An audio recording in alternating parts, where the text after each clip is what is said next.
लेकिन आपको हैरानी नहीं हुई कि ऐसे शख्स जूरी में इनवाइटेड है और ये जो इंटरनेशनल फिल्म फेस्टिवल भारत में हो रहा है वहां, जैसे आपने कहा, सरकार के ही मन से सरकार को एक मैसेज दे रहे थे। आपको सरप्राइजिंग नहीं लगा कि ऐसा हुआ? ताज्जुब नहीं हुआ?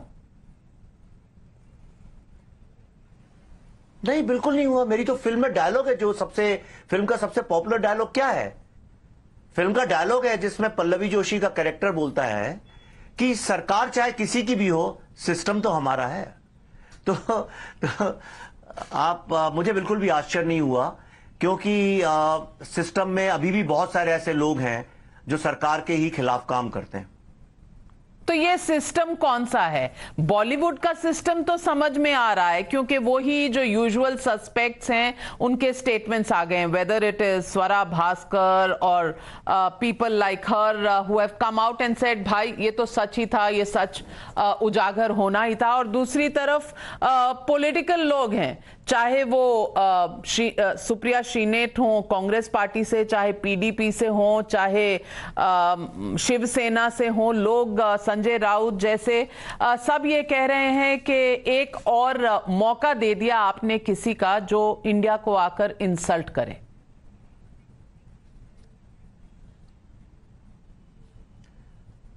नहीं, ये मौका किसने दिया? ये कांग्रेस। पहली बात तो देखिए, मैं दो तीन बातें बहुत ईमानदारी से चाहता हूं सारा हिंदुस्तान पूछे। एक सेकंड, राइट लेफ्ट विंग को छोड़ दीजिए।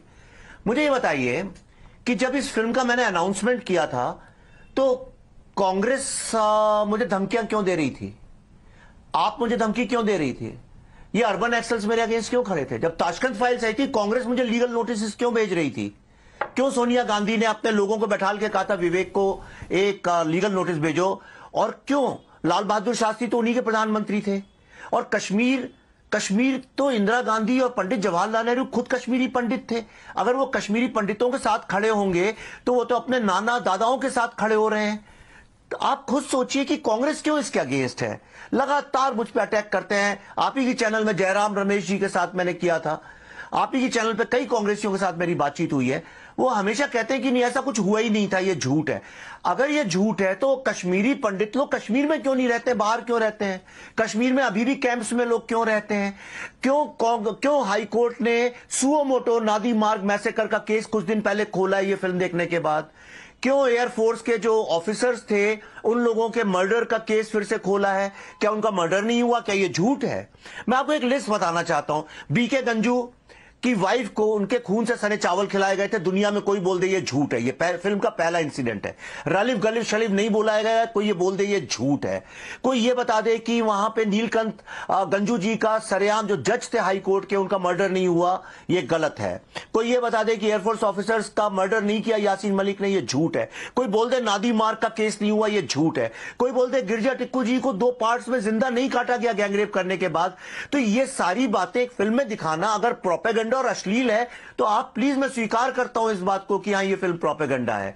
और ये सत्य है दुनिया का सबसे बड़ा कि जो कांग्रेस पार्टी है वो दुनिया की सबसे ईमानदार, करप्शन फ्री, सबसे बुद्धिजीवी लोगों की पार्टी है। यही एकमात्र सत्य है।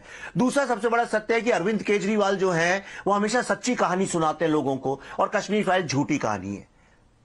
ऐसी स्थिति में मैं क्या बोलूं? एक होते मूर्ख, एक होते महामूर्ख। महामूर्खों का जवाब कैसे दिया जाए?